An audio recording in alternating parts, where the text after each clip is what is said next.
Informasi disediakan oleh JTWC. Kecepatan dan kategorisasi angin mungkin berbeda dari yang dilaporkan oleh Badan Meteorologi setempat.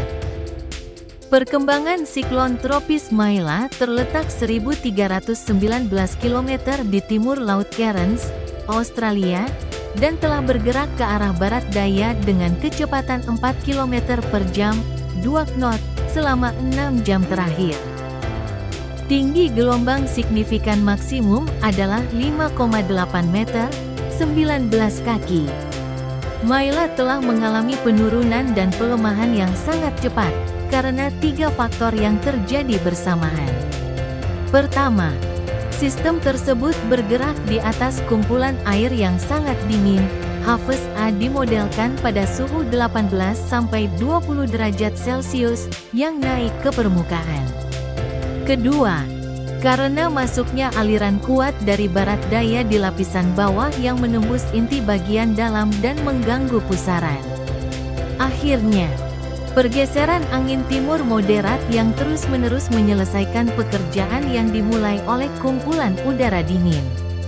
Sistem ini tetap hampir stasioner selama 1 atau 2 hari terakhir. Terjebak lagi di antara aliran pengarah yang bersaing dan seimbang.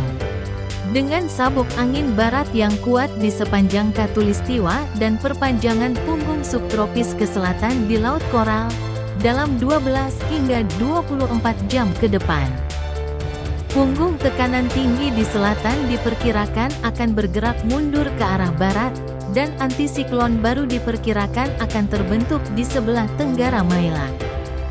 Hal ini akan membuka peluang bagi sistem tersebut untuk secara bertahap mulai bergerak ke arah barat daya selama periode perkiraan.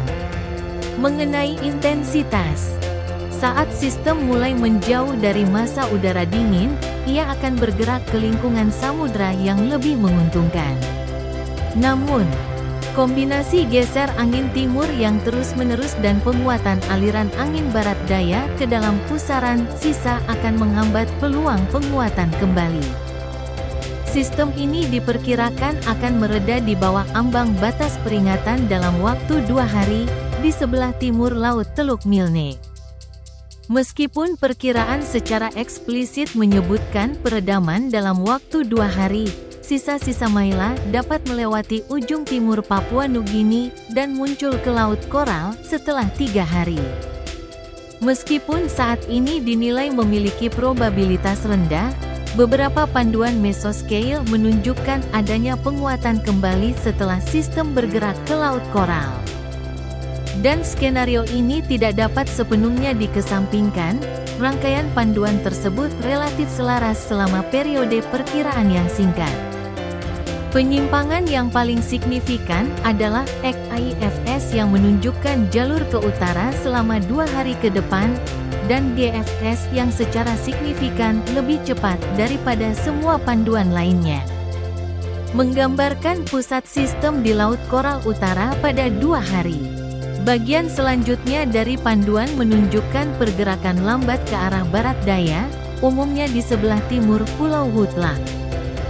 Perakiraan JTWC ditempatkan di dekat rata-rata konsensus, yang sendiri terletak di tepi barat dari rentang panduan. Namun, kepercayaan terhadap lintasan tersebut tetap rendah. Karena ketidakpastian yang terkait dengan pola pengarahan yang lemah dan waktu perubahan yang diprediksi dalam struktur punggungan. Panduan intensitas secara keseluruhan menunjukkan kesepakatan yang baik. SHIPS, KOMTC, HWLF, dan Haves A semuanya menunjukkan kelanjutan fase pelemahan cepat. Turun di bawah 65 km per jam, 35 knot, antara 1 dan 2 hari. Perlu dicatat, KOMTC menunjukkan penguatan kembali setelah 24 jam. Perakiraan JTWC berada di dekat pelacak Haves A dengan tingkat kepercayaan sedang. Peringatan nomor 18.